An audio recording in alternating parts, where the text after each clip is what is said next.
Los políticos profesionales, vividores del esfuerzo ajeno, tienen dos dogmas fundamentales e inmutables. Primero, que cada uno es distinto a los demás. Segundo, que no podemos vivir sin ellos. Ambos acertos son falsos. Los políticos profesionales tienen muchos más intereses parecidos entre ellos de lo que públicamente reconocen, y esos intereses son mucho menos parecidos a los del resto de ciudadanos. No vayamos más lejos. Muchos ciudadanos opuestos al actual gobierno de México creen que los políticos fuera del poder son una oposición intransigente. Lo cierto es lo contrario. En el Congreso, la pretendida oposición le ha aprobado a López reformas tan graves como la extinción de dominio, que atenta contra el sagrado derecho a la propiedad privada. En Venezuela hay una feroz polarización entre la dictadura chavista y la oposición. Sin embargo, la gran mayoría de los políticos opositores tienen simpatía por el socialismo, como la tienen los chavistas. El principal partido opositor, Voluntad Popular, el de Leopoldo López, está afiliado a la Internacional Socialista. Es cierto, bajo la dictadura la situación de Venezuela resulta mucho peor que si la oposición gobernara. Pero la hoy oposición hizo una contribución decisiva para que Chávez, con su proyecto socialista, tomara el poder. Los dos principales partidos opositores tradicionales, Acción Democrática y el socialcristiano Copey, mantuvieron un discurso anticapitalista por décadas, hasta 1998. Pero Copey fue más lejos. Su líder Rafael Caldera elogió el fallido golpe de Estado de Hugo Chávez en 1992 y se encargó de liberarlo de prisión y habilitarlo como candidato presidencial. Y en el resto del mundo, por doquier, encontramos lo mismo. Lo llamado políticamente correcto es una amplia agenda en que coinciden los políticos y la clase política del mundo, que incluye todos los dogmas del ambientalismo anticapitalista. En primer lugar, las patrañas del calentamiento global, el papel del Estado como redistribuidor de la riqueza e interventor indispensable de la economía, la supuesta necesidad de que el Estado imponga más y más regulaciones en todos los aspectos de la vida, de los individuos, la ideología de género, etcétera, etcétera, etcétera. Entonces, cabe reiterar, los políticos de las distintas facciones tienen mucho más en común de lo que ellos admiten, y sus intereses no son los de los ciudadanos que no viven de la política. Y es así porque los políticos profesionales constituyen una casta parasitaria que no contribuye a la generación de la riqueza, pero que dispone de parte sustancial de ella. Ese interés vital es lo que une a la clase política contra el resto de la sociedad. Para entender lo que es la clase política es menester considerar el concepto de aristocracia de la violencia que acuñó Ayn Rand. Y para comprender ese concepto hay que tener una visión de lo que era el mundo hasta hace poco más de 2 siglos, hasta antes del advenimiento del capitalismo. Esa visión nos la ofrece la serie de televisión Game of Thrones. Quítense los aspectos fantásticos de la serie y tenemos lo que fue la historia de la humanidad. Una sucesión de violencia, opresión y miseria. Aunque la ficción no es indispensable, basta leer libros de historia para constatar lo mismo. Jamokha took the generals he had captured and subjected them to the cruelest of punishments.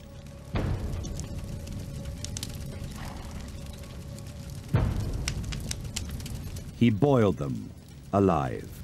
Durante todo ese tiempo, la idea dominante de las relaciones sociales fue la violencia, la guerra, las incursiones depredadoras, la conquista, el despojo, la esclavitud y la servidumbre, la imposición de la extorsión, tributos o impuestos. De ahí que Thomas Hobbes dijera que el hombre es el lobo del hombre y que su existencia es solitaria, pobre, malévola, brutal y corta. Pero había un segmento de la sociedad que era la gran beneficiaria de ese estado de cosas. La aristocracia de la violencia de la que hablaba Rand, la nobleza guerrera, los emperadores, reyes, condes, tlatoanis y similares bajo diversos nombres, quienes no producían riqueza, pero se apoderaban de parte sustancial de ella. Los aristócratas se sostenían mediante la violencia, pero precisaban también del asentimiento de sus gobernados. justificaban su existencia y acceso privilegiado a la riqueza, aduciendo que a ellos correspondía proteger a los miembros de la comunidad de otros miembros de la propia comunidad o de la agresión proveniente de otras comunidades. Pero también los aristócratas de la violencia se justificaban mediante la supuesta necesidad de sus comunidades de iniciar la agresión contra las restantes comunidades mediante saqueos y conquista, y no solo defenderse de la agresión externa. Y, claro, liderar esa agresión contra los demás correspondía a la aristocracia de la violencia. El advenimiento del capitalismo constituyó una crisis existencial para la aristocracia de la violencia, porque ponía en duda su pretendida necesidad social. Lo que el capitalismo demostraba es que podía existir un bienestar incesante y generalizado de la sociedad, si se producía riqueza en paz y se comerciaba en forma libre, voluntaria, con mutuos beneficios para las partes. ¿Cómo surgió el comercio libre? En la Edad Media había muchos aranceles. Los comerciantes buscaban más que el mero beneficio económico. Querían crear unos valores. Y es que los países que intercambian bienes no hacen guerras. ¿Para qué entonces necesitaba la sociedad a los parásitos de la aristocracia de la violencia? Y la pregunta resultaba más incisiva cuando con el Estado moderno, la violencia estatal se profesionaliza mediante ejércitos y policías. Los nuevos aristócratas de la violencia, a diferencia de sus antepasados, ya ni siquiera blanden la espada. La aristocracia de la violencia no desapareció, por supuesto, sino que se adaptó y mutó. Hoy es lo que conocemos como clase política. Pero los nuevos aristócratas de la violencia son tan parásitos e innecesarios como lo fueron sus antepasados. ¿Cómo justifican su existencia? Mediante la invención de una gran mentira. El mercado es sumamente injusto e imperfecto, dicen, por lo cual la riqueza se tiene que redistribuir y se deben imponer tantas regulaciones legislativas y administrativas como sea posible. ¿Y quiénes podrían redistribuir mejor la riqueza y regularlo todo que esos seres angelicales, conocidos como los políticos? Los políticos riñen ferozmente por el poder, pero no respecto a las políticas esenciales que dizque justifican su existencia como casta parasitaria. Casi ninguno pone en duda siquiera la supuesta necesidad de la redistribución de la riqueza mediante impuestos y subsidios, ni la supuesta necesidad de la expansión explosiva y sin límites de las regulaciones legislativas o administrativas. Pero no se crea que todo fue adaptación y mutación en la aristocracia de la violencia. Ha habido intentos por restaurar el viejo orden, basado puramente en la violencia, y el más agresivo y osado de esos intentos reaccionarios es el que representa el socialismo, tanto en su vertiente marxista como en la fascista.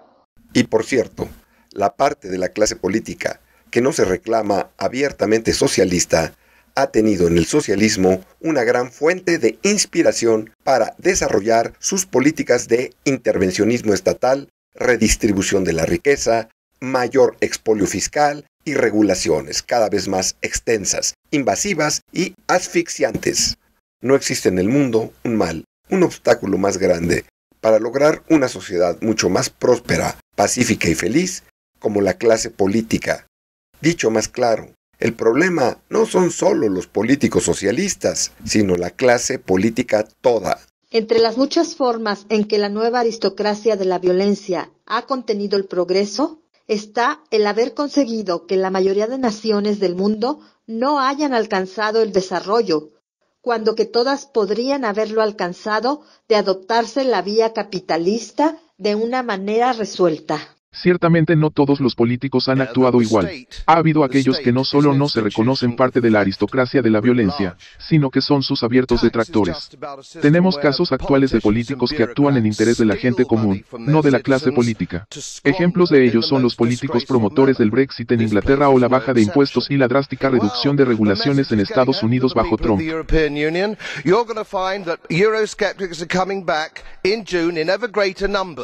In ever greater numbers. And I I can tell you worse, as the people get your number, it won't be long before they storm this chamber and they hang you, and they'll be right. La humanidad dará un gran salto cualitativo cuando erradique a esa casta parasitaria que es la clase política. Y ello supone que sí, no podemos de plano eliminar al Estado, al menos que éste tenga una magnitud muy inferior a la actual, que se reduzca a su mínima expresión, limitado a las tareas de seguridad pública y defensa nacional, y se proscriban cosas como la redistribución de la riqueza o la generación sin fin de leyes y regulaciones administrativas.